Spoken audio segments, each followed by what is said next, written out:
Okay, welcome everyone to today's episode of From Football to Football. I'm joined by David Arellano, a football coach whose career has taken him through youth development environments in both the United States and Spain.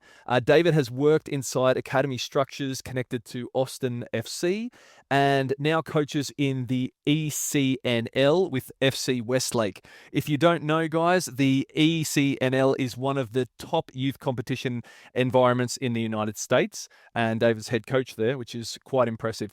Having experienced both American and Spanish football cultures, he offers a really interesting perspective on how young players are developed in different parts of the world. I think you will get a lot out of today's episode, guys, so I hope you enjoy it. David, great to have you with us. Thanks for coming. Yeah. Thanks for having me. Fantastic, man. Well, I'm going to start off first with your background, okay? It's an interesting one. You grew up in Austin in a Mexican family, so you were speaking both English and Spanish, which is the same in my house at the moment. My wife is Spanish, so my kids are doing this as well. How did that cultural background shape your relationship with football? I mean, like obviously in the Mexican culture, football is like the big sport, right? And so, but I was born and raised, I would say, in America. I actually started my first year of schooling in Mexico. So my mom had me go live with my grandma when I was really young, like 2, 3 years old, and so I started for a year over there. And so Spanish was my first language actually, but like elementary, middle, high school, even college, all of that was in the States. So I had Spanish growing up. And that's what we spoke at the household. My mother, and she's obviously an immigrant from Mexico, and so she only spoke Spanish really growing up to me. And now she's been in the States probably longer than she was ever in Mexico. Yeah. So she speaks English fluently, but obviously when we were younger, we definitely spoke a lot more Spanish. But yeah, like I mean, being in a Mexican household, Mexican culture, and like all my family, I mean, that was what we did. You know, we watched the Mexican soccer league, we watched the Mexican national team. I would always get the question growing up, you know, like when USA and Mexico were playing, do I go for the US because I'm American, or do I go for it was always Mexico for me. Mexico, Uh, right? Yeah. well, so it's just, yeah, I've always felt culturally more tied to them. Yeah. Just because that's where my summers and winters were in vacation. That's where all my rest of my family's from. And so I had a deep tie to it. Being the first, I guess, if we look at my extended family of my cousins, I'm sort of the first person born in the U.S., where the rest of my family's all from Mexico. And so it was sort of I had a very, very quick connection to Mexico, and it was like everything else that I knew was Mexico. It was just I was born in the U.S. So was trying to tie that all in a little bit, and but yeah, definitely it played a big part in how much I fell in love with soccer. But it wasn't like a quick grab either, because I wasn't into sports, I would say, early on in my life. My family all played it or like enjoyed it. But I was a little bit, you could say, a little bit of a nerd, you know, to own chess by himself and like to stay inside and read and do all these things. And it wasn't really until like 11 years old, 10, 11 years old, that I got into sports. Um, First started playing, and then once I started playing soccer, it was like, okay, yeah, this is life. Now I get why my whole family was always so into it. I was like, now I'm into it, and so from there is now it is my life. That's awesome, man. I think everyone listening to this has had a similar experience, maybe at an earlier age, Mm. or maybe later. But it's that moment. I still remember it. I watched a video of Diego Maradona playing in the old World Cups, and I fell in love. Like it was just like love at first sight when I saw him dribbling the ball, and since then I've been crazy about football as well. So Yeah. yeah, now for everyone, guys, after graduating from university as well. David moved to Spain to begin developing his coaching education and licensing. Is that right, David? Yeah, okay, fantastic. So when you first arrived in Spain to begin your licensing, a good place to do it, by the way, guys. What aspects of Spanish football culture stood out to you the most when you arrived? I think it was just like the general knowledge that everybody had. You know, I could say like there's the baseline that people, you could say, let's take America, for example. Their baseline is maybe here for soccer. Maybe like if you ask people on the street about basketball or football, it's obviously a lot higher. And so the baseline for when you talk to just people in general there was so much higher ahead than I expect. I mean, people there were talking about the second division, third division, fourth division, the local clubs, like they were all professionals. And I was just like, okay, like I don't know it that well, but I love soccer and I was super into it. And obviously that's why I went over to study, but just talking and being around the culture of it all, where basically I would say the majority of the people that were around me knew about it, Yeah. was definitely a big like cultural change and how much they enjoyed it and enjoyed talking about it. Because definitely here in the States, my experience was like, if they weren't really into soccer, then they either knew nothing about it or the opposite of, I really don't like that sport. Whereas in Spain, that was life. So, Absolutely, I agree with you. That's the same impression I had when I came here. The actual knowledge that people have about the game, mm, about football, is, everyone's an expert. Everyone has an opinion, and yeah, it's so true. But what did you also? I'd love to know.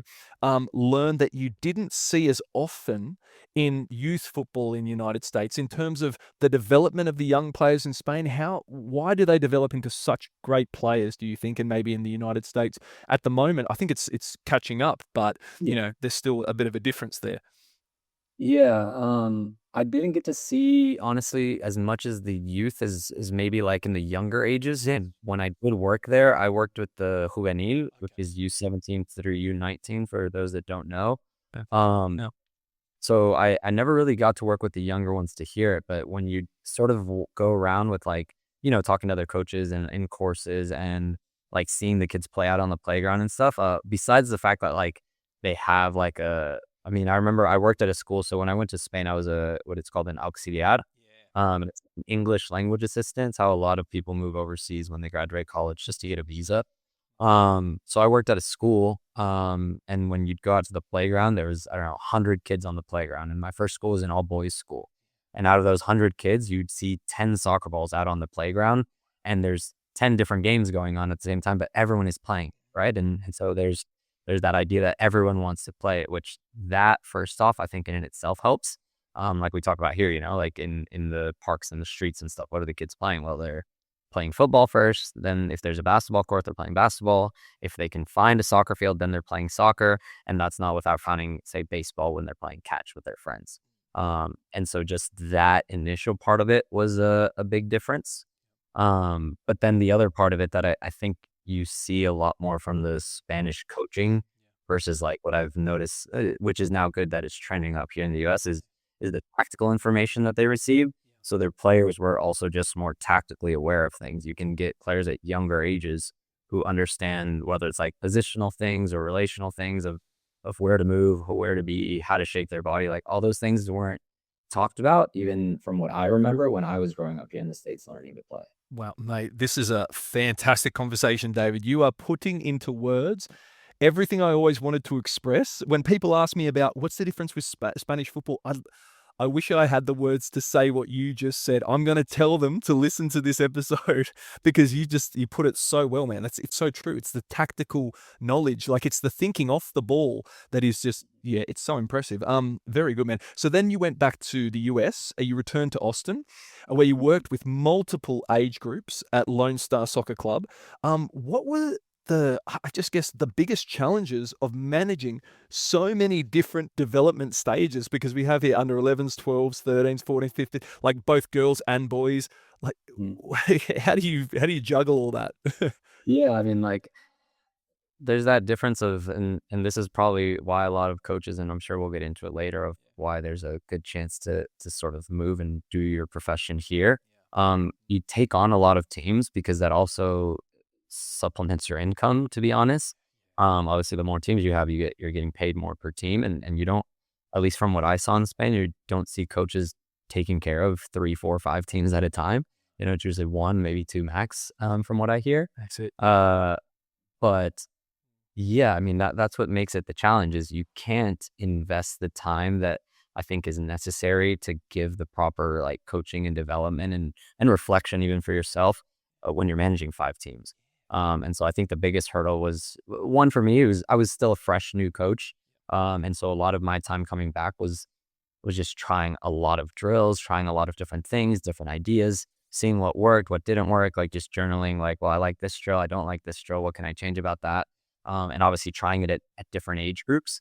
And so it was not that they were like my test subjects, but that's sort of what it felt like. It was for me, it was a new trial and I was new to it. But the club obviously gave me a lot of trust in the fact that It's very respected because you're from Spain and you have that general idea of yourself, and you've been taught well, hopefully. Yeah. And so they gave me a lot of freedom to try things, and I hope I did well by those kids at those times if they still remember me at all. But yeah, the biggest challenge was that of just how do you manage 5 teams to give care to, I mean, if each team has, I mean, 15 kids, and you're talking upwards of 75 kids that you're taking care of. And planning each of their sessions, planning their game plans, how do you take care of them the best? And as a young coach in his first, second year of coaching, you're sort of like, this is a lot.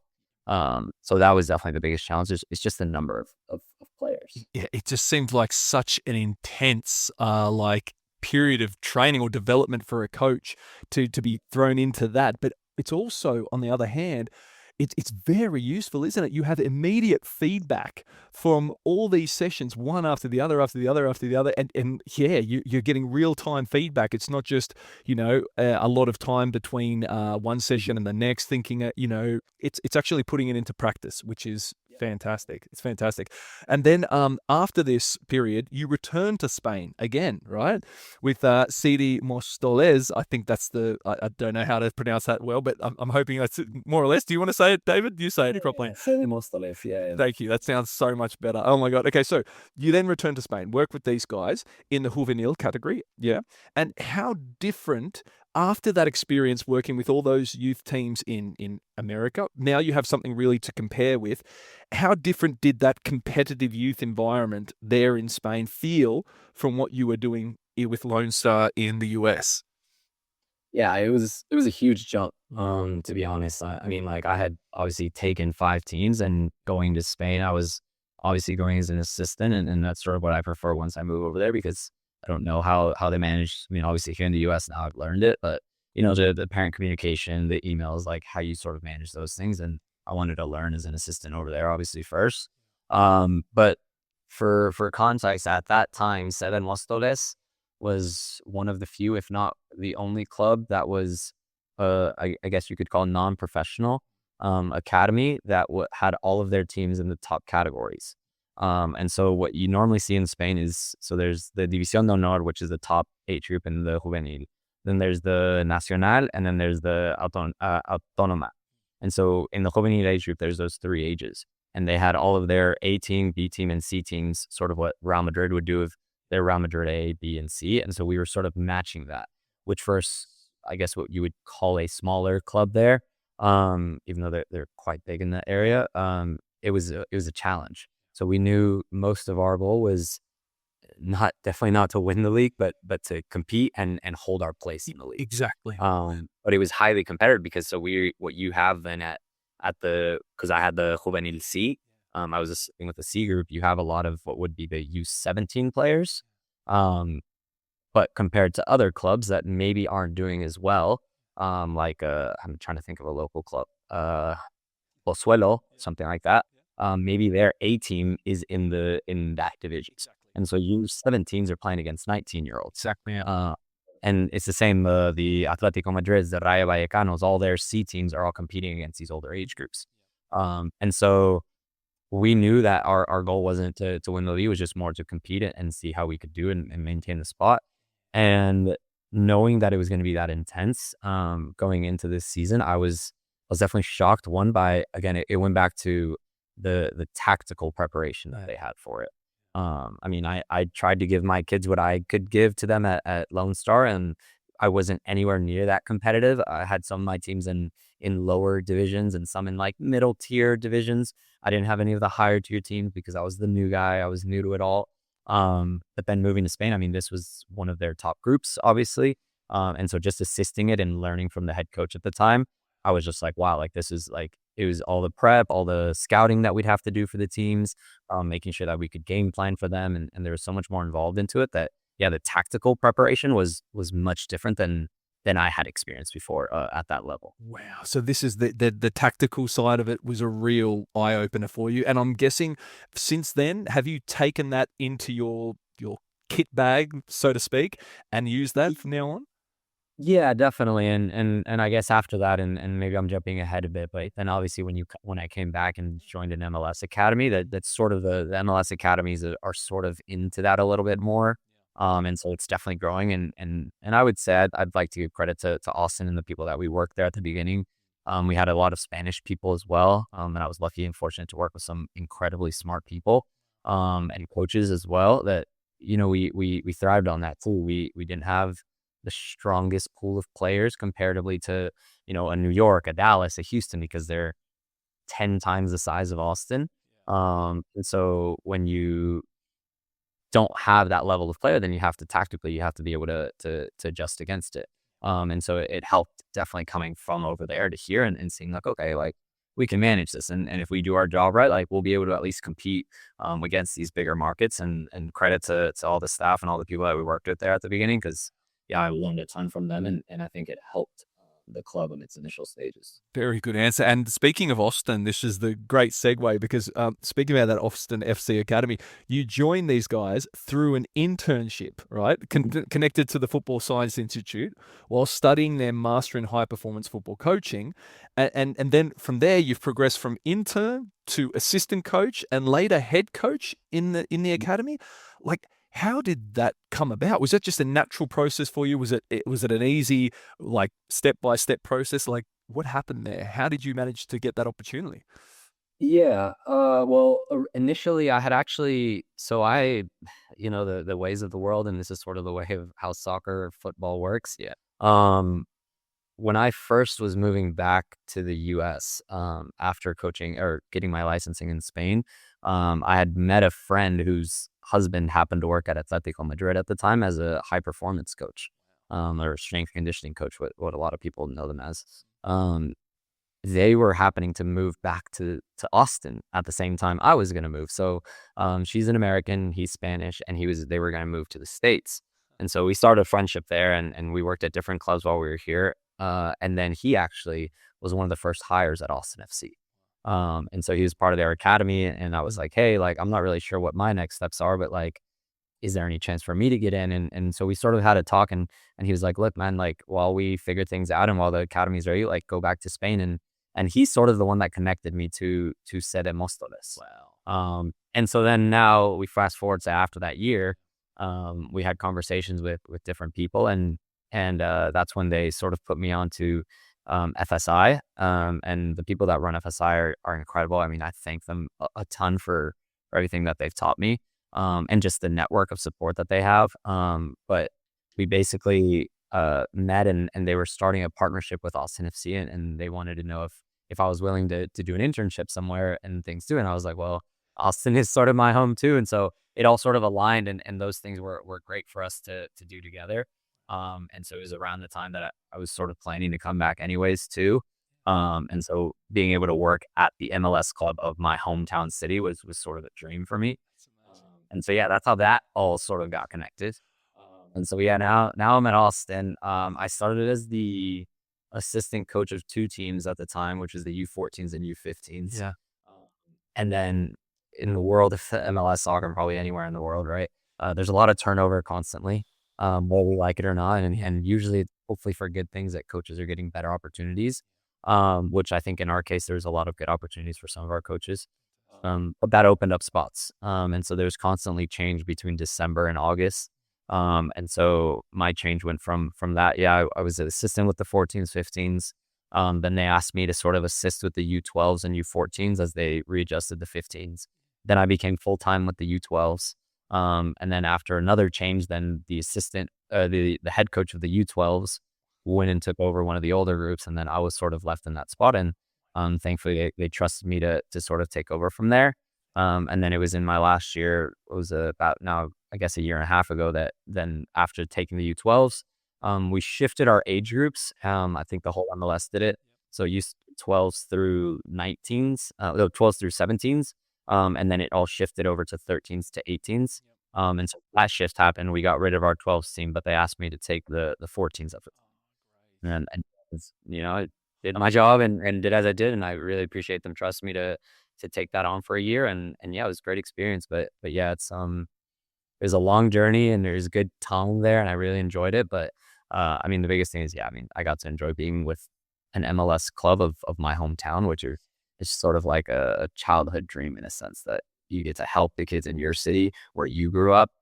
And that was my main idea to just try to help the kids in my area too. Wow, that's so good, mate. And just for the coaches that are listening, that maybe they're working in semi-pro clubs, or maybe they're not even in a pro club at the moment or anything close to that, but they would love to know, what is the reality like of working inside a professional club environment? Like, what surprised you the most when you started working in this professional environment, or was it what you expected, basically? Yeah, I think in terms of like the player pool, Yeah. because I think that's where some people get shocked in terms of, and it sort of depends where you're coming from. Yeah. Obviously coming from Spain and then moving into Austin FC, like my idea of what the player pool would look like Yeah.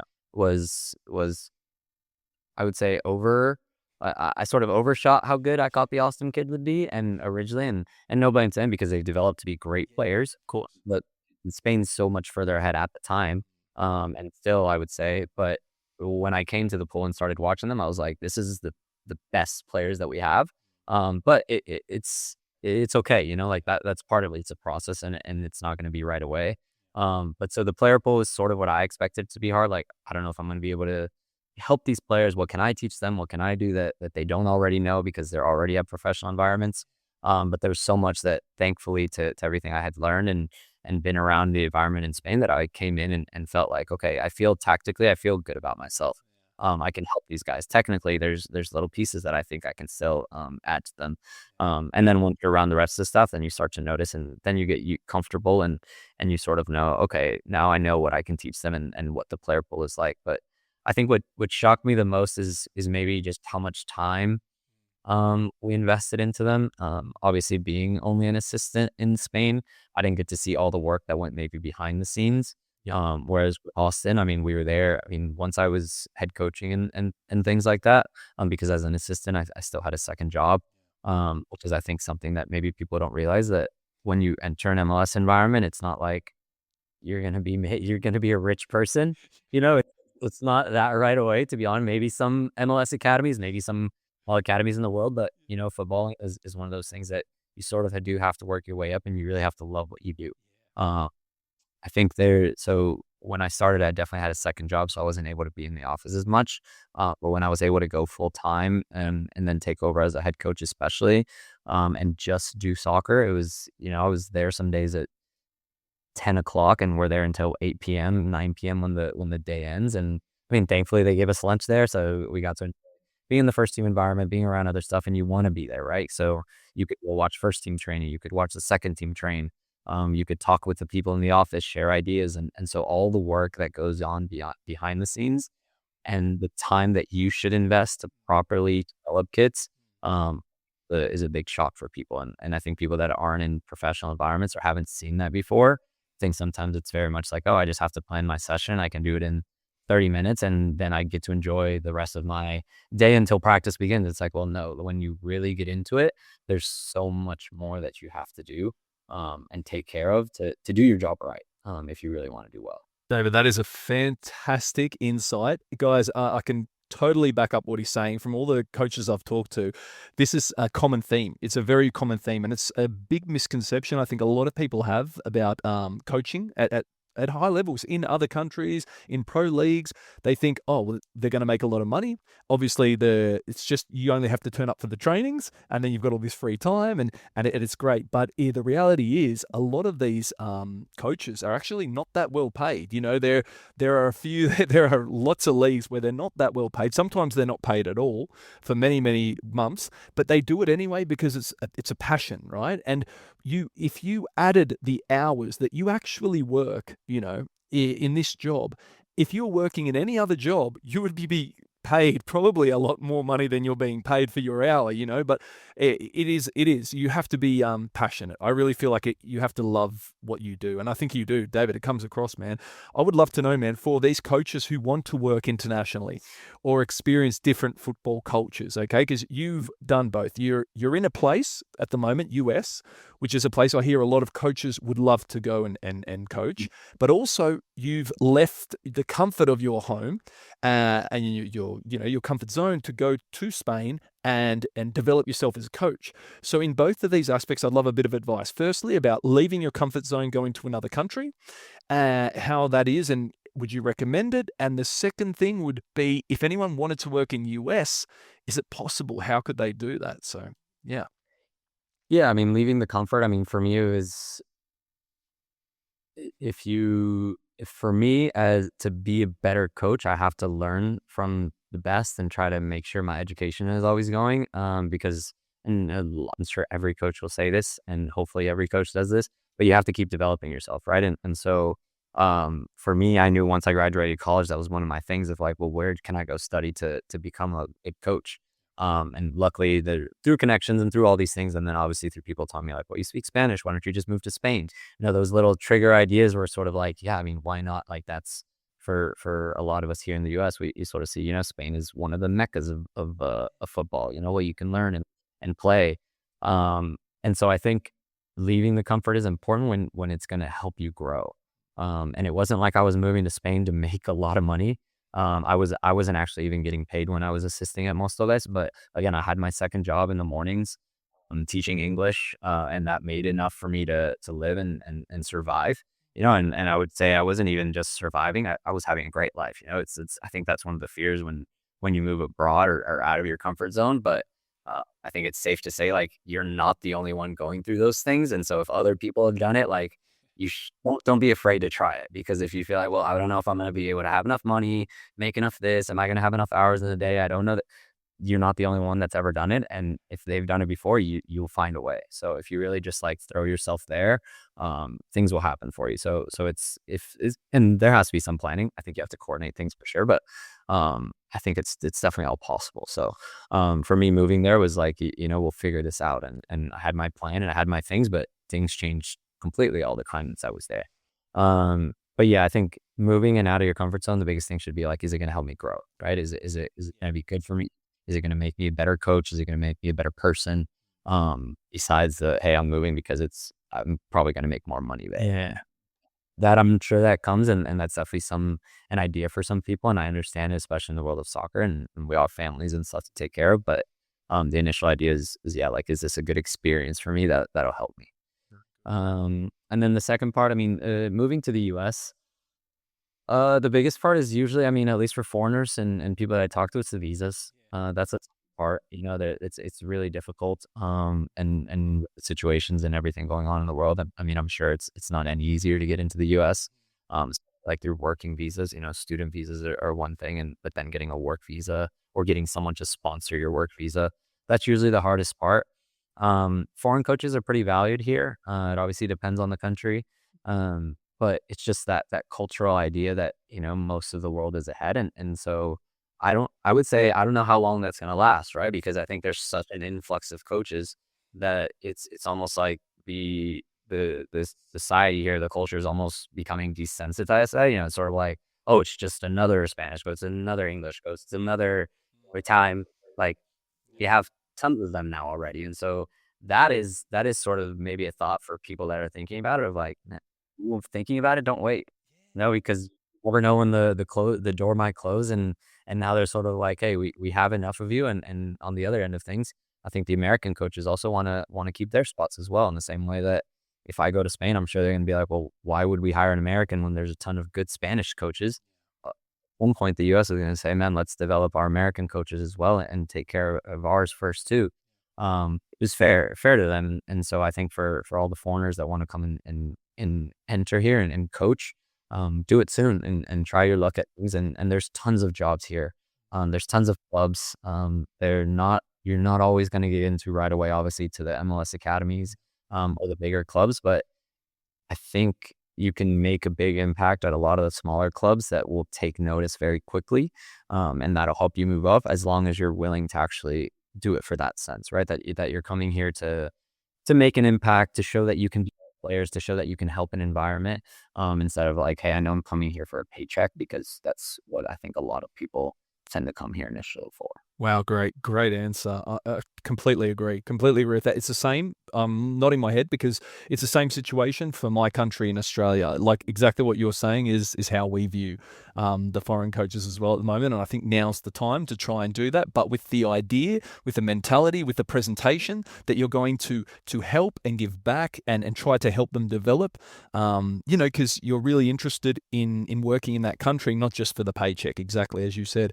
You was mentioning before that people said to you, you speak Spanish, David. Why not move to Spain? Right now, it seems like this has helped you obviously a lot with you're very fluent in both languages. I'm sure in English you're a natural, obviously you're a native, and Spanish, just the way you pronounce that team's name, I'm sure you speak Spanish perfectly as well. So I would love to know how important is speaking multiple languages in the world of football. So if a Spanish coach wants to go move to US, is it important that they learn English, or with Spanish can they basically just work everywhere? Is that enough? Yeah, no, it's huge. I mean, like, I think, and I think a lot of countries, and this is no knock on Spain, but this is why they have the English language assistance, because they want to push for better fluency in terms of learning English. And there is, I think, this notion, and when I was there, you can notice it. So sort of the older generation doesn't have that same fluency as maybe the younger ones do, which is, I think, great for Spain. Comparatively to other countries, I know I met a lot of like Germany and the Belgians and all that. I mean, these guys were speaking 3, 4, 5, 6 languages, and they were all very fluid, and you could understand them, and very, very like well spoken. Whereas like with the Spanish, a lot of it was a struggle of like, yeah, they have Spanish, and it's a very widely spoken language, which is great, but their English was good, but it wasn't great, and I think they're improving on it a lot, which I've noticed. But you definitely need to know. I think, especially in the world of football, you need multiple languages. Yeah. Those that want to come to the US and their English isn't their strong suit, you can get by in certain markets, and there's obviously a lot of cities that speak, and I coach a lot of my teams that I coach even in Austin. I speak Spanish too, and I'm bilingual, and I'll speak half of the team I message in Spanish, the other half to English, and we'll sort of get along, and it's more like for me a connection, because I think I can grow a better connection if I speak that in Spanish. Sure. But for the main thing, like, if you can't get across the message that you want in the language that you're trying to coach in, then it's very difficult for the players to grasp it as well. So I think that's the bigger reason to know them well. And I wish like I was more fluent in other languages as well, because you start to think of, if you look at the biggest markets, I mean, English is probably the universal language, especially if you want to the professional game, because that's sort of here's a common language that we all at least have a basic understanding of. And then after that, you start looking at which countries export a lot of players. You get a lot of South Americans. Well, then Spanish is probably your next one that you should go into. And from there, then it's sort of like, well, do I then learn French? Do I learn Portuguese? And so you start thinking of, you start learning an Asian language, of try to talk to those players in there, and you start targeting markets. My wife is Ukrainian. There's not, I wouldn't say the biggest export of Ukrainian players in the world, but it would be a dream for me one day to try to be able to help out in Ukraine too one day. But my Ukrainian is so far behind because I didn't give it the time that I think now I'm hopefully starting to do a little bit better. But like my thought now, and this is where I finally start to understand it, like I would have zero chance to go to coach in Ukrainian right now. And I would have to do it in English, and maybe like a broken word every now and then of what I know right now in Ukrainian. But it wouldn't be fair to the players, because they're not understanding everything that I want to. And so I think, yeah, the English, if you're coming from a Spanish speaking country, moving to the US, and you want to coach, you need to have a decent enough, and just practice sometimes you're coaching in English, because I think when you can't get across your message, then obviously you don't get to be as good of a coach that you want to be. It's a lot more for that reason than anything. Because hiring off on the side and things like, yeah, you can, I mean, I have family that's still doesn't speak very good English, and they're perfectly fine. They've lived here for 20 plus years. But their jobs, their life, their everything is all Spanish spoken. And so that's sort of what you get into. And the same happens for a lot of Americans or people from England that I talk to that would move to Spain. They get into circles that they 100%. only need to speak English. And so you can do a lot of things, but I think when you move to the country, at least have a basic understanding. And then if your job requires it, yeah, really practice it, because getting your message across is key. But well done, man. That's a great explanation. I agree. And I was thinking, yeah, when I was in Andalusia and I was living in a little village there, there was we were close to Malaga, and Malaga is a perfect example of a place where they have Little England. They've got a little community of English people. They don't need to do. They've got English supermarkets, and these people never learn Spanish. They never learn a word of it. They just don't. They don't need it. But I think it's also it's nice, isn't it, just to integrate, to show that you want to try to at least make an effort to learn the language of the country. I think it's good, but very good. And I'd love to just finish off now, David, just by asking you two questions. Number one is, what is your current situation? What are you working on at the moment? And your future, like what would you like your next professional step to be? Because I know you were mentioning there before, and maybe you can tell us a little bit about how you met a Ukrainian wife, or that you have now. So you've got this, this clash of cultures there. It'd be very interesting to know. And maybe because obviously she is from overseas, maybe she also is happy to travel in the future. I'm not sure. So could you give us an update on those two things? Yeah, yeah. Right now, I'm still working here in Austin at a I guess you could call a local club. They compete in ECNL. ECNL sort of, I guess, the next level underneath MLS. Yeah. And so there's MLS next, where most of the academies compete in some clubs, and then ECNL is I would say the next tier underneath it. Really competitive. It's really good. I've enjoyed it a lot. I'm coaching a U13 team and a U17 team, which has been really great for me because I was obviously in the last couple of years at Austin. I was with 14s, 15s, 12s, 14s, a lot of the younger side of things.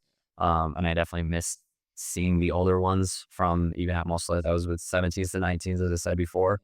And so getting to work with sort of the big age ranges of 13s to 17s again, it's a nice experience. You get to learn a lot. And I think for me, it's been a really good growing moment again as well.